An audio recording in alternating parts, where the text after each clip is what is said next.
Hello everyone, this is JA and welcome to Spain. We decided to go to southern Spain from Morocco during this trip.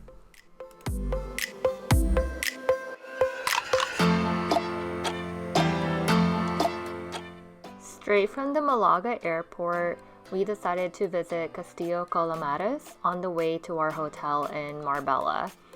So we decided to take this route when we decided to go back to Spain. The first city that we visited in Spain was Barcelona. So this area of Spain is completely different from our experience in Barcelona.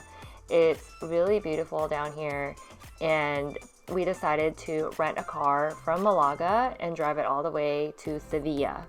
So the drive's about, I think, 5 to 6 hours. So we decided to break it up and stay in Marbella for one night. This castle's a really fun place to go to with kids because there's not a lot of stairs. Okay, well, there's stairs right there, but there's not a lot of stairs that you have to climb to get to the castle itself. And it's small enough that you don't need a stroller, but big enough that it keeps your kids entertained. So we stayed here for about maybe close to an hour. So it was a good way to release some energy for my son since we were traveling for half the day, and we had another hour ride to our hotel before settling for the night.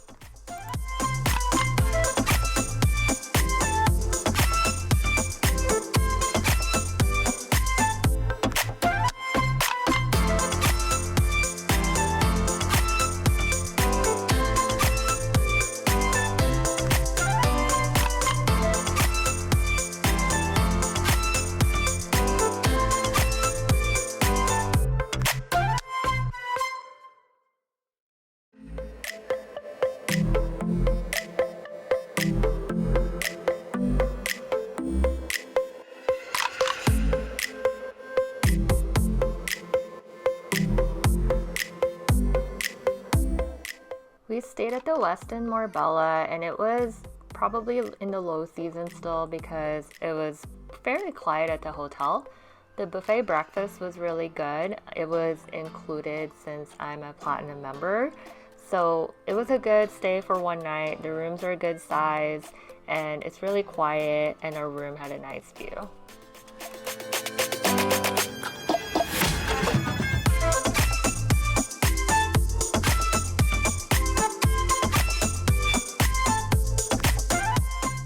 The one thing I did not realize from our first visit in Spain is that I had to communicate a lot in Spanish during this trip.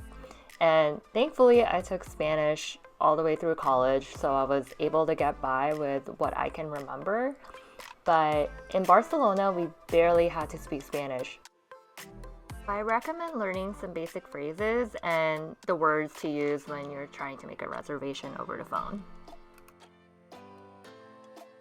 Before our drive to Sevilla, we decided to stop by the city center of Marbella, which was actually really nice. It was super clean. There's a playground, which was awesome for my 4-year-old. And so we were able to explore the town before we left and go to the grocery store and all that.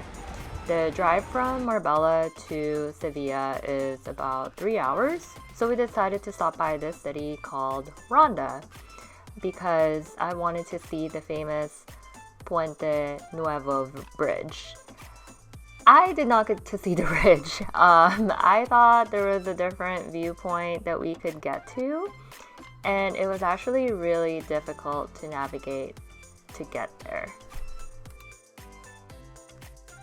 The city itself is really crammed, and there are a lot of parking lots, but the parking garages that I saved, they were all full by the time we got there.